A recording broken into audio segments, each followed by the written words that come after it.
Vamos a abrir nuestras Biblias en el libro de Ageo, ¿verdad? Que estamos estudiando. Estamos ya casi concluyendo. Este es el penúltimo mensaje que vamos a ver aquí en el libro de Ageo. Próximo miércoles vamos a concluir con la ayuda del Señor, ¿verdad? Hemos puesto el título un llamado a reconstruir la casa de Dios y todas las implicaciones que ese llamado tenía. Próximo miércoles vamos a ver la última profecía, ¿verdad? La última profecía, la cuarta profecía del versículo 20 al 23 en el capítulo 2. Ustedes pueden ver ahí en su Biblia. Y vamos a hablar ahí en la conclusión de la gloria venidera, que Ageo dice que iba a ser la gloria postrera de esta casa. Dijo Ageo, va a ser mayor que la primera. Entonces vamos a ver ahí del versículo 20 al 23 la gloria venidera, la gloria postrera de la casa de Dios. Pero esta noche, hermano, vamos a terminar la tercera profecía. Y nuestro texto es del versículo 15 al versículo 19.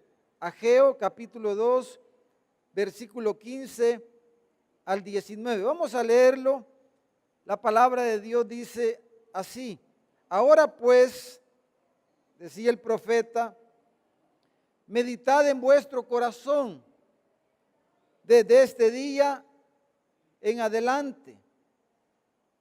Antes, dice, que pongan piedra sobre piedra en el templo de Jehová, antes que sucediesen estas cosas, dice, venían al montón de 20 efas, y en vez de encontrar 20, encontraban 10, porque había escasez, ¿verdad? Ya vimos eso. Venía y habían 10. Venían al lagar para sacar 50 cántaros, y había 20. Esperaban 50 y cosechaban 20. ¿Y por qué pasó eso? Dice, porque os herí con viento solano, con tizoncillo y con granizo en toda obra de vuestras manos. Mas dice, no os convertisteis a mí, dice Jehová. Versículo 18. Meditad pues en vuestro corazón. Dice, desde este día en adelante, desde el día 24 del 9º mes, desde el día que se echó el cimiento del templo de Jehová, meditad pues en vuestro corazón. Y dice el versículo 19 una pregunta: ¿no está aún la simiente en el granero? Ni la vid, ni la higuera, ni el granado, ni el árbol de olivo ha florecido todavía. Mas dice, desde este día os bendeciré. Pero desde este día os bendeciré. Esta es la segunda parte de la tercera profecía. La primera parte la vimos la semana pasada, ¿verdad? Del versículo 10 al 14. Y vimos ahí la semana pasada, ¿verdad? El hermano José Mario nos habló de la disyuntiva, o más bien de la paradoja de lo santo y lo inmundo. ¿Se recuerdan los que estuvieron? Lo santo y lo inmundo, ¿verdad? Cómo fácilmente se transfiere la inmundicia, el pecado, la maldad. Y qué difícil es transferir la santidad, la bondad. Es una cosa difícil, es como una paradoja, ¿verdad? Pero en la primera parte de la profecía, Ageo les estaba diciendo del versículo 10 al 14, cómo el Señor los miraba, y el Señor los miraba como, hermanos, inmundos, sucios, ¿verdad? Delante de Él. Y cómo es que Él los estaba santificando, cómo es que Él estaba cambiando esa condición espiritual. Ahora, en esta segunda parte, Ageo, hermanos, habla aquí de cómo el Señor iba a cambiar de la escasez que habían estado experimentando, habían estado viviendo, ¿verdad? cómo iba a pasar de esa escasez a abundancia. La escasez iba a terminar y ellos iban a comenzar a ver abundancia. De escasez a abundancia. Eso es lo que Ageo les está prometiendo aquí en el nombre del Señor, en estos versículos. Y dice, hermanos, el versículo 10 nos da la fecha de la tercera profecía.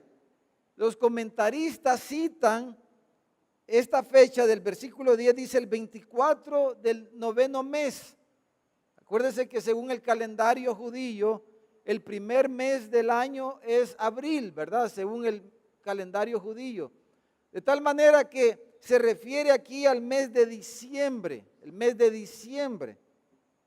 Y dice a los 24 días del mes de diciembre, o sea, el 24 de diciembre fue que Ageo dio esta profecía y los comentaristas citan que era el año 520 antes de Cristo. El 520 antes de Cristo, el 24 de diciembre del 520 antes de Cristo, Dios mandó al profeta Ageo a decirle a la nación de Israel, a la gente que estaba ahí en Jerusalén, que iba a terminar la escasez y que iba a comenzar una época de abundancia.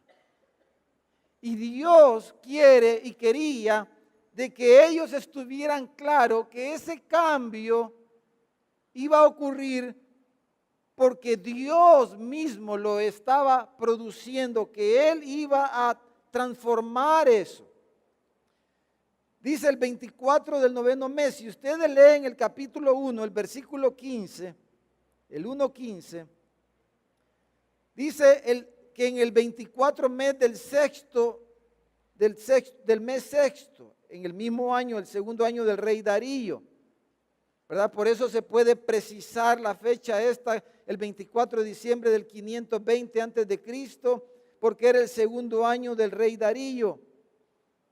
Entonces, el versículo 15 nos dice que 3 meses antes se habían echado los cimientos de la casa. Si ustedes leen, 3 meses antes de esta tercera profecía, se había comenzado a reconstruir.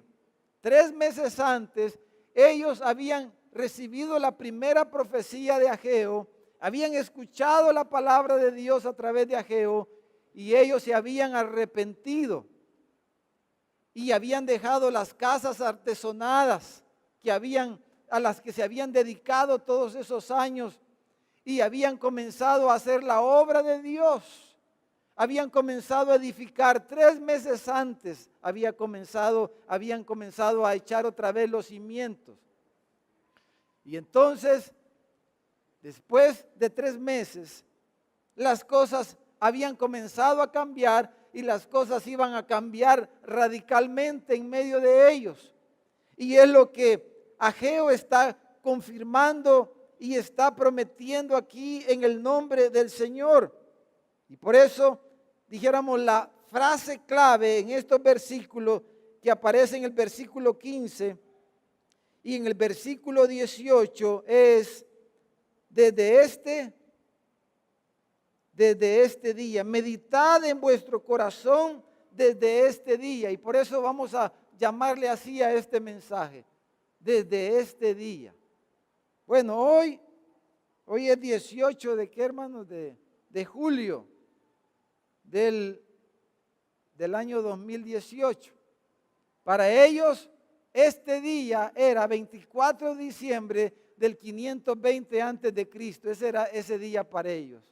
Y el Señor les dice, desde este día, desde este 24 de diciembre del 520 antes de Cristo, va a pasar esto, que es lo que vamos a ver ahorita.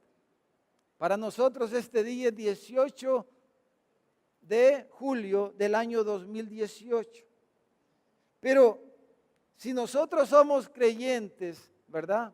Si usted es un creyente, el día que conocimos a Jesús, ¿verdad? Esa fecha es especial para nosotros, ¿no es cierto? El día que tuvimos nuestro encuentro personal con Jesucristo. Para el caso mío personal, el 15 de febrero del año 2000, del año de 1987. El 15 de febrero del año de 1987, ese año, esa fecha para mí fue como algo como lo que Ageo está diciendo aquí a la nación. Desde este día las cosas van a cambiar. Para mí ese 15 de febrero de 1987, toda mi vida cambió. Totalmente mi vida cambió. Tomó otro sentido, tomó otro rumbo. Ese día tuve mi encuentro personal con Jesucristo. Y ese día ocurrió esto.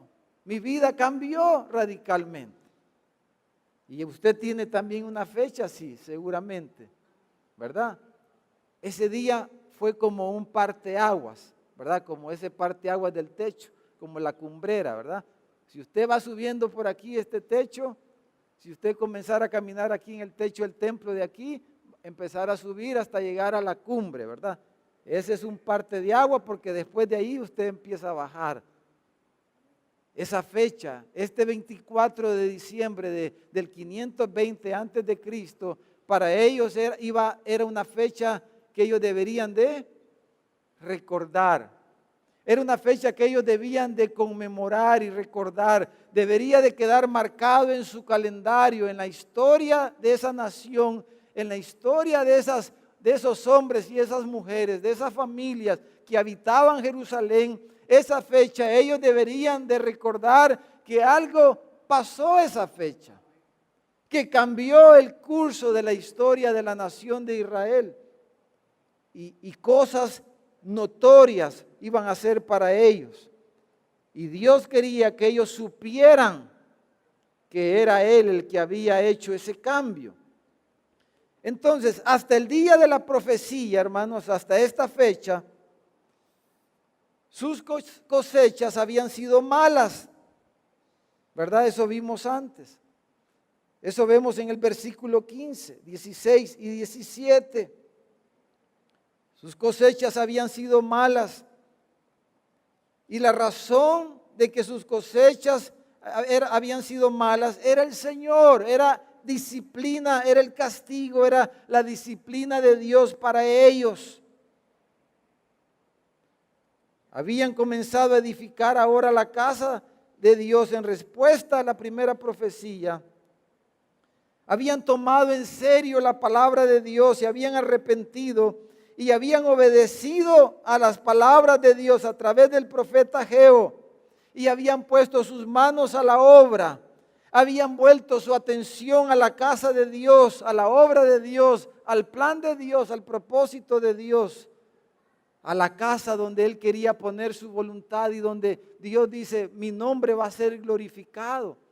Que Él quería que su templo que representaba su presencia y de que Él era el Dios de esa nación, era el símbolo del templo, representaba de que Dios estaba en medio de ellos.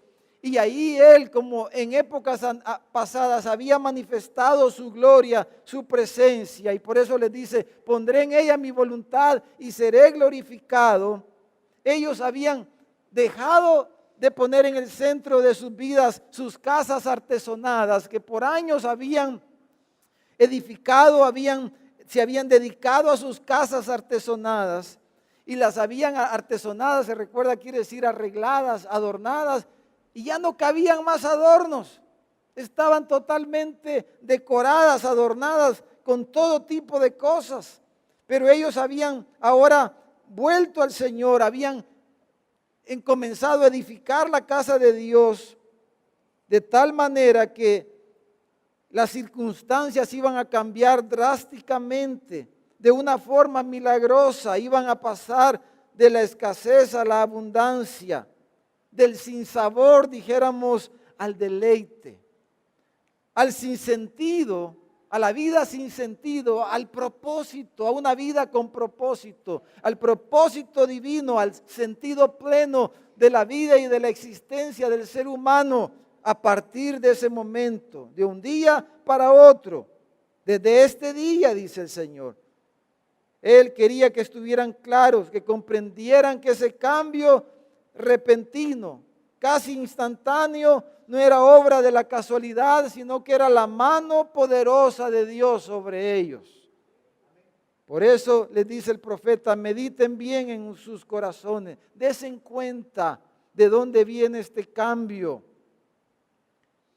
Que esta fecha les quede grabado, algo extraordinario. Iban a haber cambio en el clima, cambio en los vientos, del viento solano al viento fresco, de la lluvia y el sol que arruinaba las cosechas, a la lluvia y el sol que iba a traer una gran cosecha. Verían la bendición del Señor.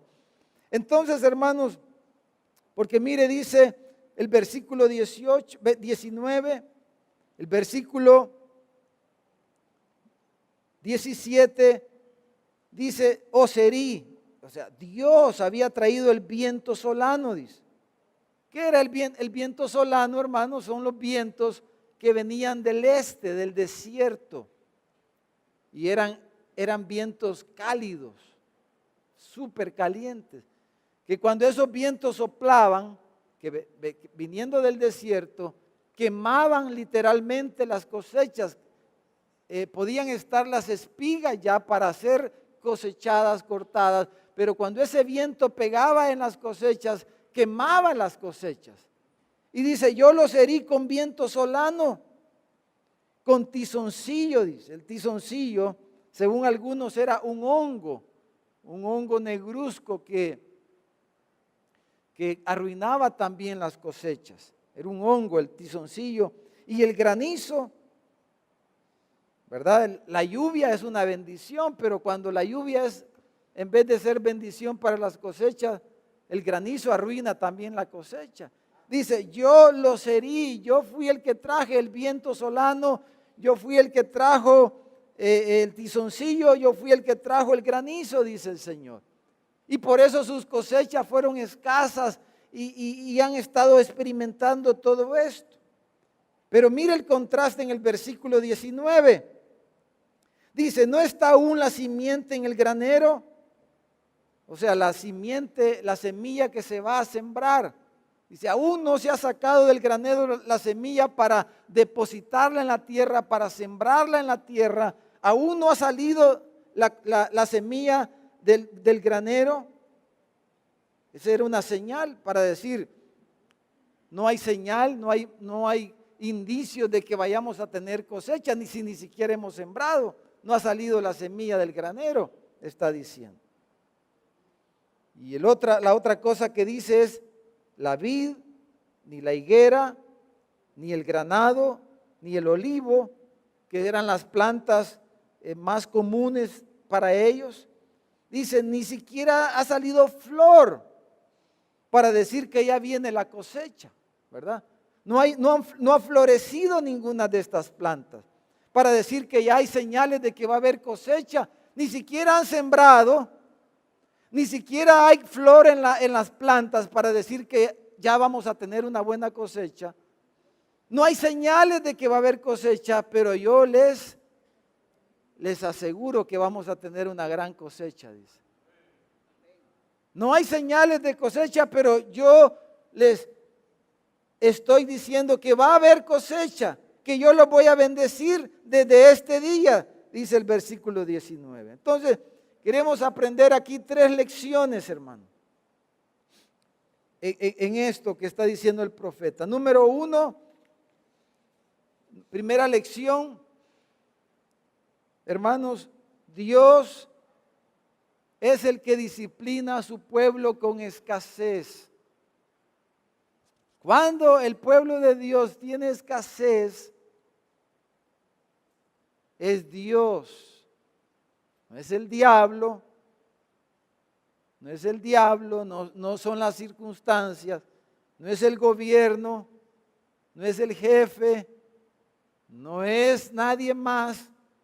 Si somos el pueblo de Dios y cuando el pueblo de Dios enfrenta escasez, es Dios. ¿Quién es, hermanos?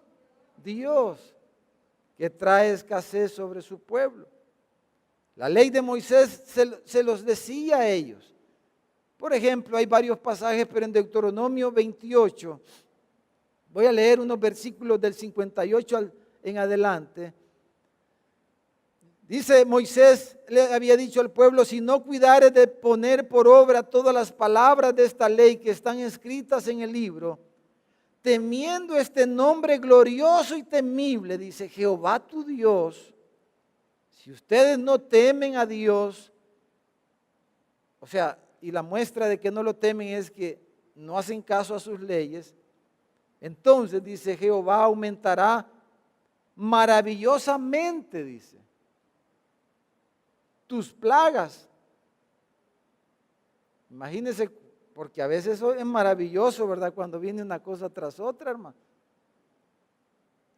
Dice, maravillosamente va a aumentar tus plagas y las plagas de tu descendencia, plagas grandes y permanentes, y enfermedades malignas y duraderas, y traerá sobre ti todos los males de Egipto, delante de los cuales temiste, y no te dejarán, dice.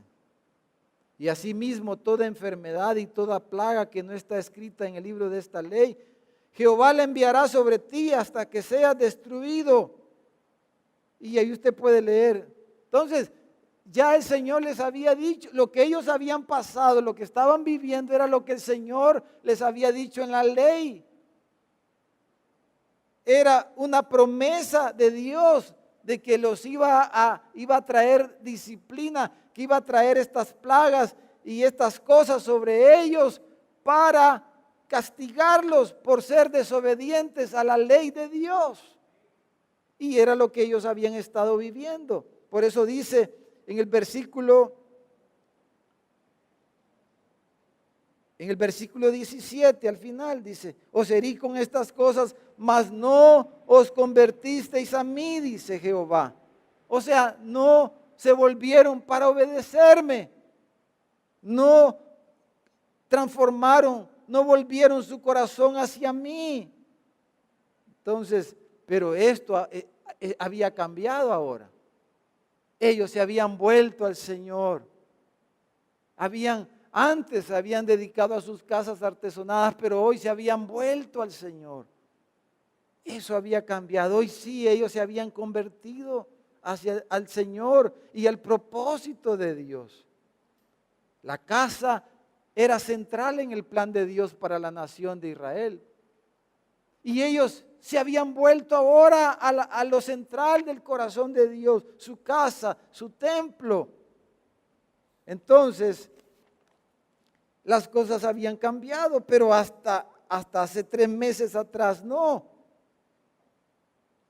Y entonces lo habían hecho enojar al Señor, porque lo habían puesto en segundo lugar, lo habían tentado al Señor.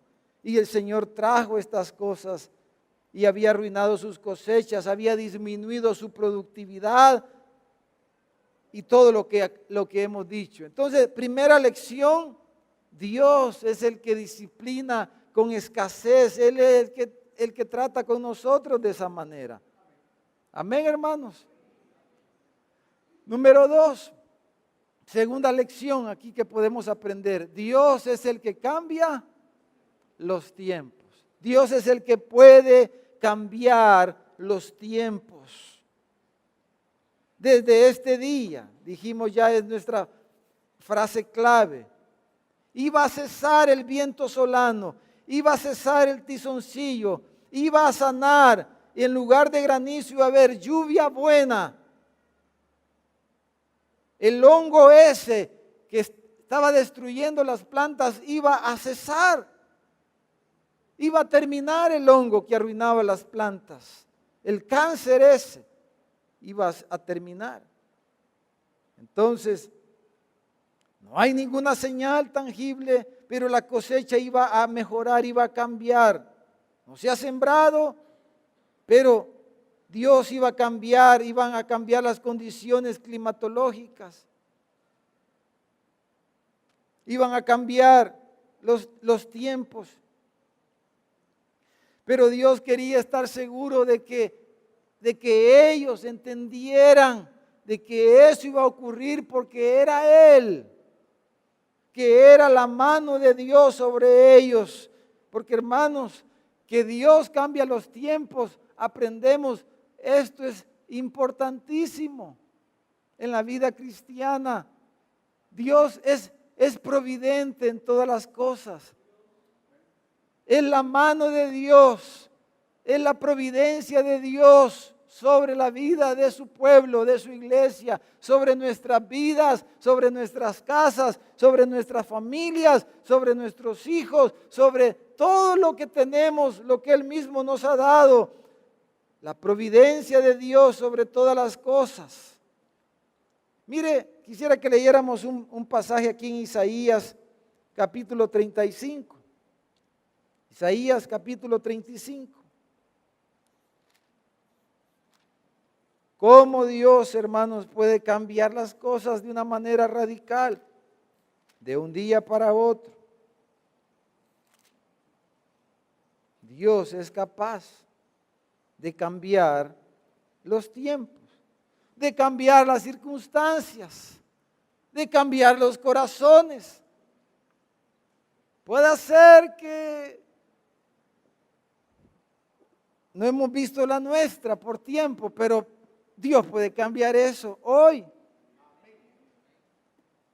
Puede ser que tenemos problemas con un hijo y por tiempo hemos tenido problemas con un hijo y Él puede cambiar eso hoy.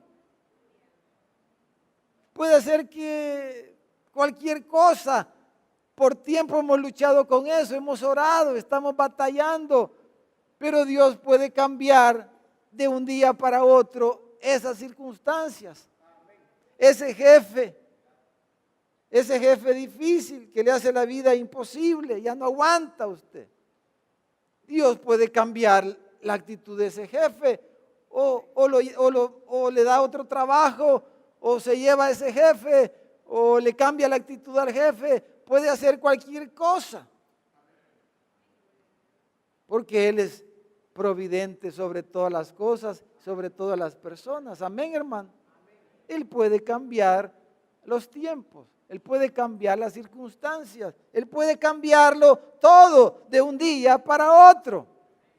Y es lo que el profeta les está diciendo. Y les da la fecha. Y les dice, mediten bien en sus corazones, vean a partir de este día las cosas van a cambiar. Y cuando las vean cambiar, acuérdense que ha sido el Señor. Amén, hermano. Ha sido el Señor. Puede ser que sea una mala actitud, ¿verdad? A veces en la casa, en la familia, en el matrimonio, cosas. Usted está tratando y no ve resultados. Dios puede cambiar eso. Él cambia, como dice aquí, mire Isaías 35, el desierto lo transforma en un jardín. Un desierto Dios lo puede convertir en jardín. Dice versículo 1, se alegrarán el desierto y la soledad, el yermo se gozará y florecerá como la rosa.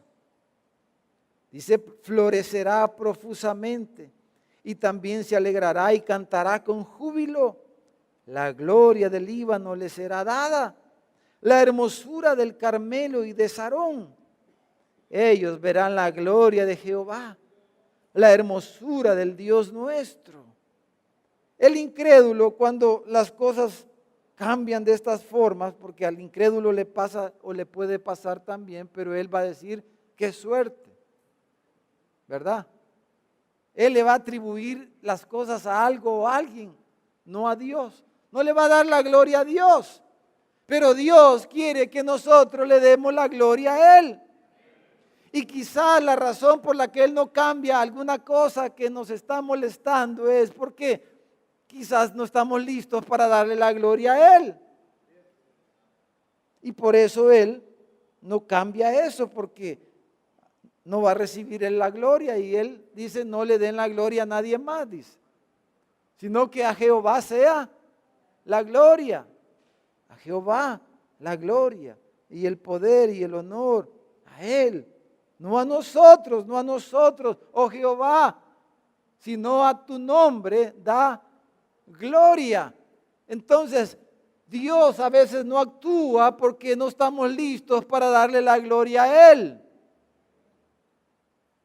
No estamos listos para honrarlo a Él en aquello.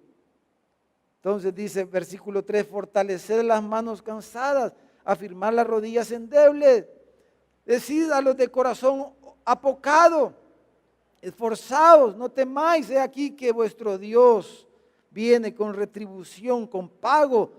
Dios mismo vendrá y os salvará. Dice. Ustedes están ya todos pesimistas, agotados y piensan que ya esto no se puede cambiar. Pero díganle a los que no tienen esperanza, díganle a los que no tienen esperanza de que las cosas pueden cambiar, díganles que sí, Dios puede cambiar las cosas. Acuérdenles que si Él viene, Él se manifiesta. Entonces dice el versículo 5, los ojos de los ciegos serán abiertos. Si los ciegos pueden ver, los oídos de los sordos se abrirán. Entonces el cojo saltará como un ciervo y cantará la lengua del mudo, porque aguas serán cavadas en el desierto y torrentes en la soledad. Eso es como cuando hay a veces personas en las iglesias, ¿verdad? Que uno la ha visto por años, nunca las ve cantar. Siempre tienen algo que hacer a la hora de cantar. Son felices en el parqueo, son felices en la puerta, son felices con los niños, son felices haciendo cualquier cosa, pero no los ve cantar usted. Son mudos. O vienen tarde o cualquier cosa, pero no cantan nunca. Entonces la lengua de los mudos, ¿qué dice? Y de repente un día ve al mudo cantando, hermano. ¿Y usted qué dice? Gloria a Dios, dice. Aleluya. Dice, porque aguas serán cavadas en el desierto y torrentes en la soledad. Imagínense en el desierto pozos dando agua. El lugar seco se convertirá en estanque y el sequedal en manadero de aguas. En la morada de chacales, en su guarida será lugar de cañas y juncos. Y habrá ahí calzada y camino y será llamado camino de santidad. No pasará inmundo por él, sino que él mismo estará con ellos. El que anduviere en este camino, por torpe que sea, no se extraviará. No habrá ahí león, ni fiera subirá por él, ni ahí se hallará para que caminen los redimidos. O sea, no va a haber peligros. Dios va a proteger a sus redimidos. Y los redimidos de Jehová volverán y vendrán a Sión, dice, con alegría y gozo perpetuo será sobre sus cabezas, y tendrán gozo y alegría, y huirá la tristeza y el gemido. Y el cumplimiento pleno de esto es lo que vamos a concluir en el libro de Ageo, en los últimos versículos, como dijimos al inicio. Pero entonces, hermanos, la segunda lección aquí es que Dios cambia los tiempos. Y Dios puede cambiar el desierto en estanques de aguas, el desierto en jardines florecientes, la soledad en abundancia de compañía. La inmundicia Él la puede cambiar en santidad, etcétera, etcétera. Ahora, veamos la tercera lección. Dios, hermanos, bendice a su pueblo, al pueblo que obedece su palabra. Ellos oyeron la palabra de Dios por medio del profeta Ageo. Se habían arrepentido, obedeciendo al mandato de edificar la casa de Dios. Ageo les había dicho, vayan al monte y traigan madera y edifiquen la casa, y ellos fueron al monte, trajeron madera y estaban edificando la casa. Y como consecuencia de eso, la bendición del Señor iba a venir a partir de ese día, iba a ser algo notorio, algo extraordinario. desde este día te bendeciré. ¿Por qué? Porque ellos primero prestaron atención a la palabra del Señor, la obedecieron, se arrepintieron y la obedecieron y la pusieron por obra. Y entonces la bendición de Dios iba a estar sobre ellos. Dios bendice a su pueblo cuando obedece su palabra. Iban a cambiar las condiciones de todo, iba a haber productividad como no lo habían visto por años. Entonces, porque no había sido la palabra de Ageo, sino había sido la palabra de Dios. Y ellos no recibieron la palabra de Ageo, sino que la recibieron como es en verdad la palabra de Dios. No era la palabra de Ageo, era la palabra de Dios. Ahora, quiero esta última parte, hermanos, que veamos esto un poquito, lo traigamos a nuestros días. ¿Qué significa obedecer la palabra de Dios? Tomando de punto de partida la profecía de Ageo, acuérdense, era la tercera profecía de Ageo. La primera, ellos escucharon, obedecieron. La segunda también. Entonces esta profecía viene a confirmar y a traer estas promesas de Dios para ellos. Entonces, hermanos, veamos, vamos a leer 2 versículos en el Nuevo Testamento, 2 pasajes. El primero en 1 Corintios capítulo 1, versículo 21. Si me acompañan. ¿Y qué vamos a decir? ¿Qué significa obedecer la palabra de Dios ahora? En el siglo XXI, en el mes de julio del 2018. ¿Qué significa obedecer la palabra de Dios? Lo que Dios dice. Entonces, hermanos, esa palabra de Dios, esto que estamos viendo aquí, no es que Dios le fue y le habló a alguien del pueblo directamente. No, es la palabra de Dios que vino a través de ¿quién? Del profeta Ageo, a todo el pueblo. Entonces, es la palabra que vino a través de la persona, del hombre, de la vasija que Dios escogió en ese momento para enviar su palabra a ellos. Esa era la palabra de Dios para ellos. No es algo que Dios les dijo directamente a cada uno o al sacerdote o a este o al otro, no. La palabra de Dios para ellos era lo que Dios trajo a través del profeta Ageo. La predicación de Ageo, la profecía de Ageo. Entonces dice 1 Corintios 1:21. Dice, pues ya que en la sabiduría de Dios el mundo no conoció a Dios mediante la sabiduría.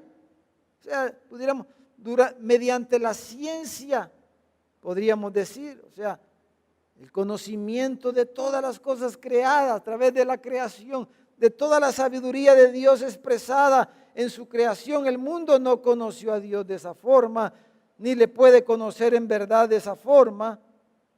Porque imagínense, por ejemplo, un científico, un médico que estudia el cuerpo humano y le enseñan a abrir el cuerpo, ¿verdad? Y abre el cuerpo y ve el funcionamiento de los órganos adentro. Y en vez de caer el médico de rodillas ahí, ¿verdad? Adorando a Dios al sorprenderse de lo maravilloso que es el cuerpo humano, de cómo funciona, más orgullosos son los médicos. Más soberbio se vuelve porque se cree Dios, ¿verdad? No los hermanos, porque aquí tenemos médicos, pero tienen a Cristo, ¿verdad? Ya se convirtieron, ellos ya. Pero estoy hablando de los que no se han convertido. El científico que estudia esto y lo otro y en vez de caer postrado cuando estudia el universo y decir qué maravillosa la obra de Dios, niega a Dios. ¿verdad? Y dice, Dios no existe, dice. Entonces, por la sabiduría, el mundo no conoce a Dios, no va a conocer a Dios de esa forma. Entonces, ¿cómo Dios quiere salvar a los creyentes? Dice aquí. Por la locura de la predicación. Entonces Ageo, ¿cómo trajo Dios la palabra al pueblo, a su pueblo, a través de la predicación de Ageo?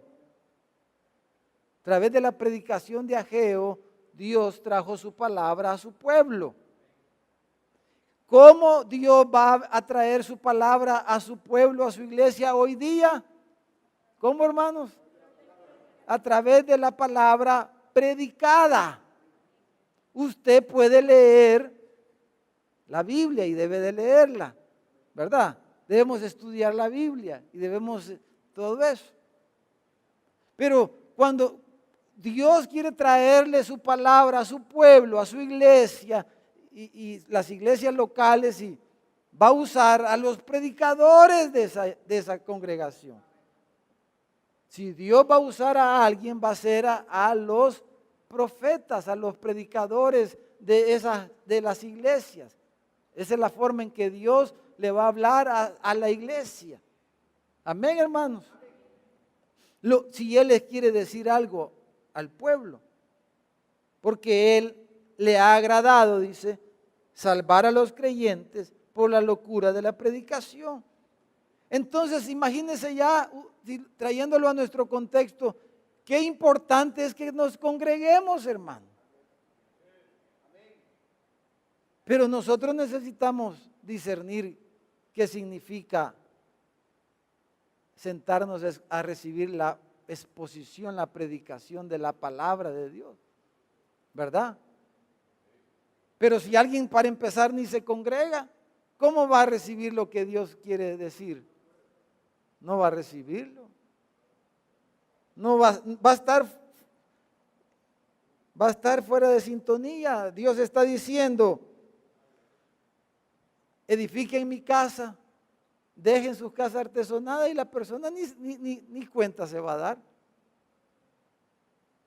Porque está fuera del campamento, ¿verdad, hermano? Entonces la predicación, mire el otro pasaje es 2 de Pedro, capítulo 1. Entonces, a Dios le ha agradado salvar a los creyentes por la locura de la predicación.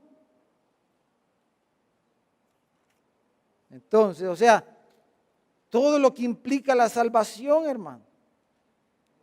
No dice salvar a los incrédulos, es salvar a los creyentes.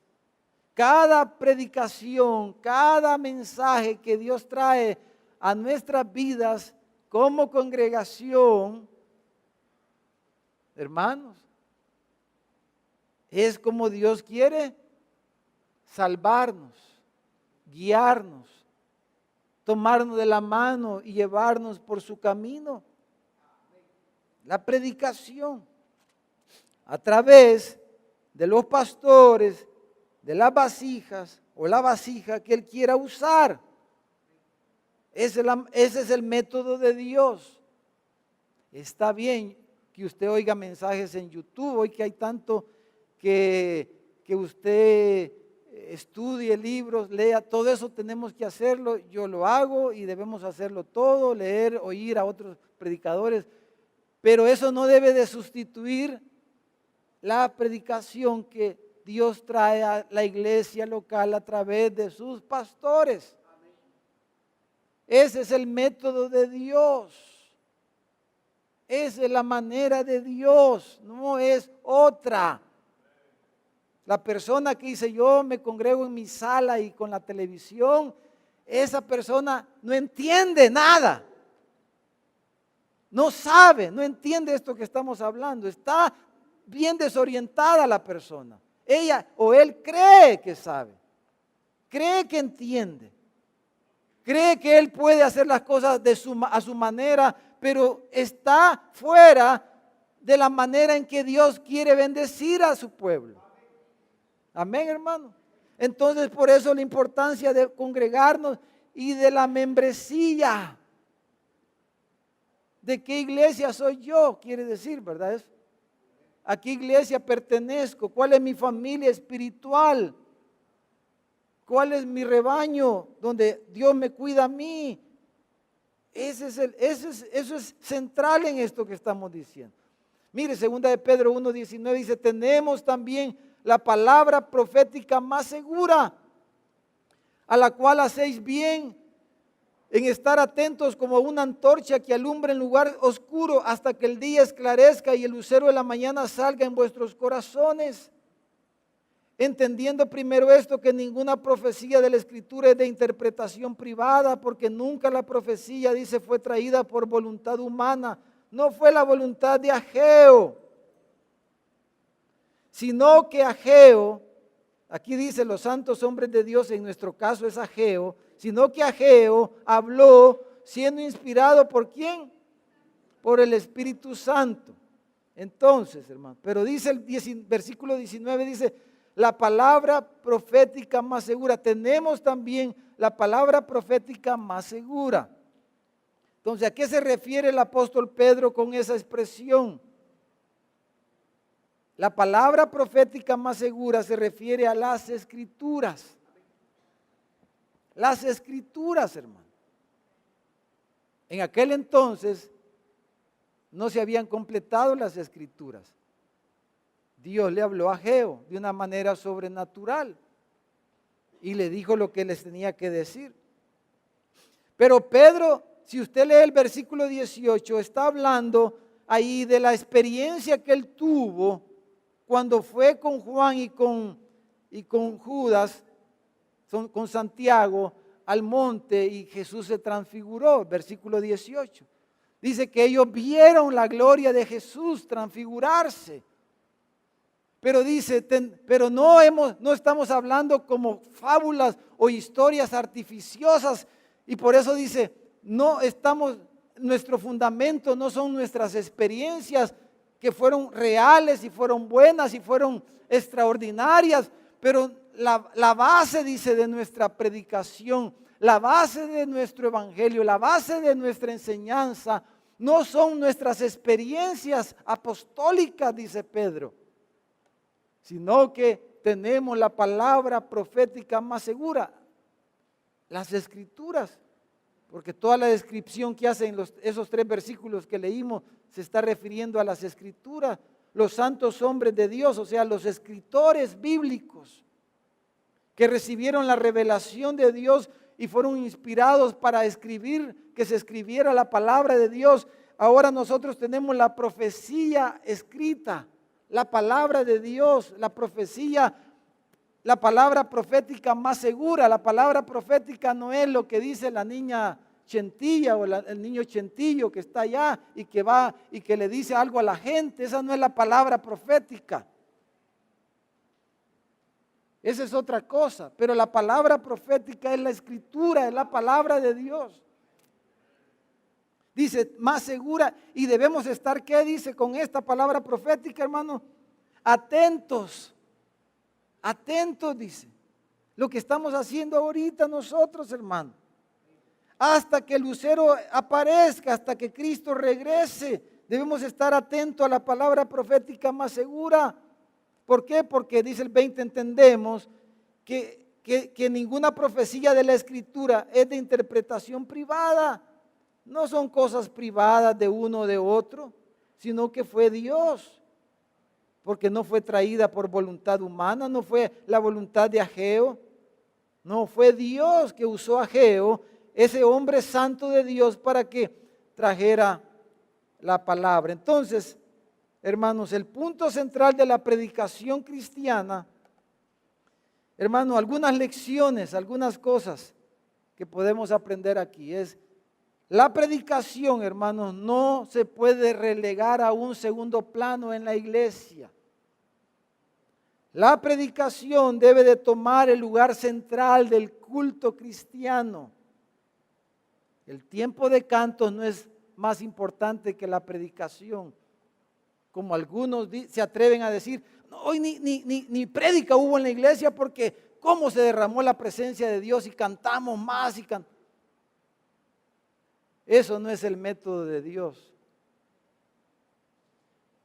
Eso no es el Espíritu Santo. Porque ¿cuál es la espada del Espíritu Santo? Aprendimos hace 2 domingos, hermano. ¿Cómo el Espíritu Santo va a guardar la espada? Pues no puede. Pero estas cosas, el diablo engaña a los hermanos, a las iglesias, a los pastores, y se les da a veces como que eso es la presencia, eso es lo que Dios va a decir, eso es lo más importante. Ni el tiempo de ministración, como le llaman en algunas partes. Vamos a reducir el tiempo de la prédica para que hayan otras cosas en el culto. Eso no es el camino de Dios. Porque ¿cómo va a salvar Dios a los creyentes? ¿Cantando más? No dice así, ¿verdad? ¿Orando más por los hermanos en el culto? No. Con la locura de la predicación va a salvar a la gente. Quizá el hermano va a caer en una tentación y vino al culto, como en el Salmo 73, dice Asaf, hasta que entrando en la casa de Dios, dice, fui iluminado y dije, qué burro era yo, qué torpe. Entonces, cuando vino al culto, la palabra, la espada del Espíritu lo iluminó al hermano y dijo yo, qué negocio iba a hacer, qué locura. Lo que iba a pensar hacer con mis hijos, lo que iba a hacer con mi esposa, etcétera. Y la palabra trajo luz y me salvó la palabra. Me salvó el sermón. La palabra profética de Dios. Entonces, hermanos, la predicación debe de explicar, hermanos, ¿de qué se trata la predicación? La predicación no se trata de dar testimonio personal. Dar testimonio personal, eso no es predicación. No se trata de que el pastor dé su testimonio, eso no es, o otra persona, eso no es predicación. Eso no debe sustituir la predicación. La predicación no consiste en exponer experiencias espirituales extraordinarias de los pastores o de los predicadores. La predicación no es que venga yo a contarles las experiencias espirituales que yo he tenido, que fui al infierno, fui al cielo, fui a esto, fui lo otro, Dios me ha dicho, Dios me ha hablado, fui al tercer cielo y oí cosas que, etcétera. La predicación no consiste, es lo que Pedro está diciendo ahí. Nosotros tuvimos una experiencia espiritual en el monte extraordinaria, dice Pedro. Pero eso no es lo seguro para ustedes, dice, sino la palabra profética, las escrituras, que no fue traída por voluntad humana, sino que los santos hombres de Dios. La predicación no se trata de testimonios ni de experiencias espirituales, aunque sean genuinas. Eso no es predicación, ni es la manera en que Dios va a salvar a las personas con testimonios. No es con testimonios que Dios va a salvar a la... Dios puede usar un testimonio y hay que usarlos. Pero ese no es el método de Dios para salvar a los creyentes. Vamos a tener más testimonios en los cultos, más testimonios en esto y lo otro para que, no es, dicen, salvar a los creyentes por la locura. Tenemos que predicar mejor, eso sí. Tenemos que orar por los predicadores, por los pastores. Hermanos, debemos orar, ustedes deben de orar por nosotros los pastores. Para que lo hagamos mejor, para que lo hagamos fielmente, como Pablo le decía a Timoteo, para que dediquemos el tiempo suficiente para eso, para no sacarnos mensajes de la manga de la camisa, sino que trabajemos en las escrituras, en la palabra de Dios, con fidelidad, con dedicación. Entonces, pero hermanos, La predicación consiste entonces en exponer la escritura en su contexto. Se le llama predicar expositivamente y aplicar las enseñanzas de la palabra, de las historias y de las escrituras a nuestra vida ahora. Traerla, la palabra de Dios, traerla del contexto bíblico, extraer, ¿verdad? Extraer de la escritura la palabra en su contexto y aplicarlo y traerlo a nuestra realidad hoy. 24 de diciembre del 520 antes de Cristo y traerlo al 18 de julio del 2018. ¿Cómo eso me habla hoy? ¿Qué me dice a lo que yo estoy viviendo, a lo que estoy pasando ahora? ¿Cómo lo traigo y lo aplico? ¿Qué me dice eso a mí ahora? Mire, ahí mismo en segunda de Pedro, en el capítulo 1, el versículo 12. Mire lo que dijo un poquito antes Pedro.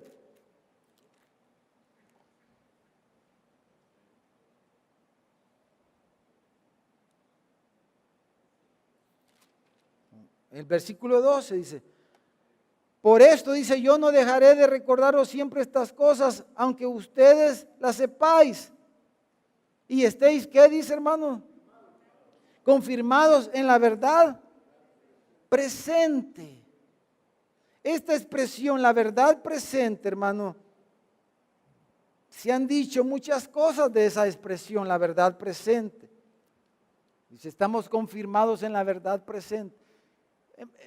Principalmente la verdad presente se refiere al Evangelio, porque todas las escrituras que fueron escritas por un lapso de 1500 años son verdades,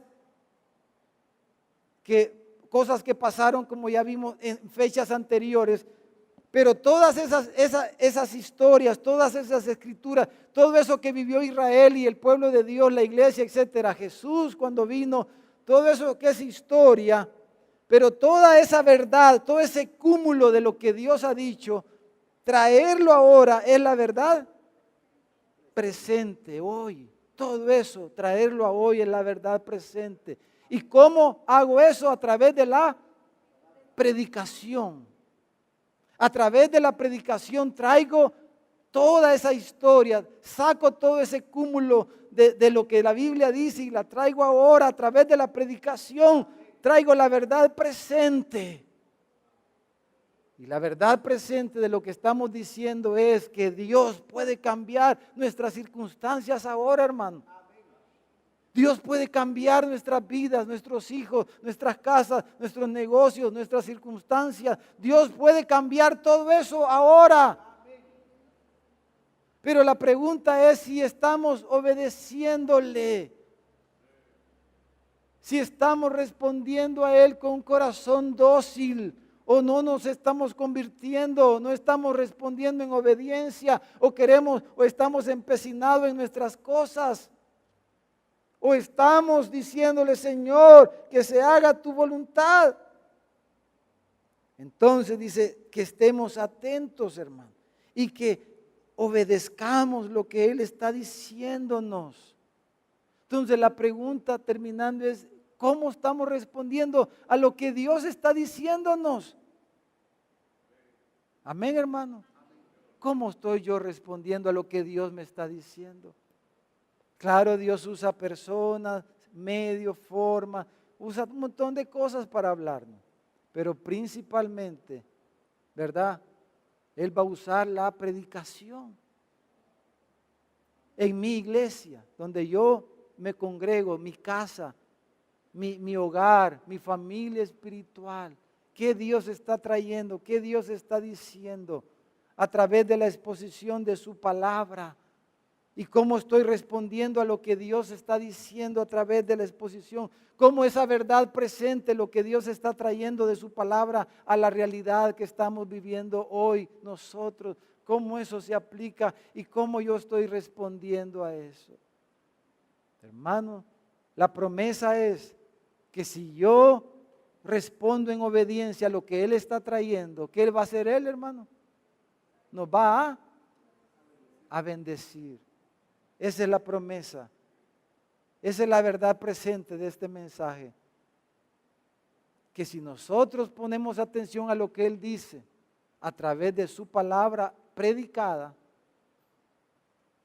ponemos atención a la verdad presente, a lo que el Evangelio nos comunica a través de su palabra, lo que Él está diciéndonos hoy aquí. Si nosotros estamos atentos a esa verdad y respondemos en obediencia, en sumisión a lo que Él dice, entonces Él promete que nos va a bendecir. Que Él nos va a bendecir. Amén, hermano. Oremos. Padre, en el nombre de Jesús.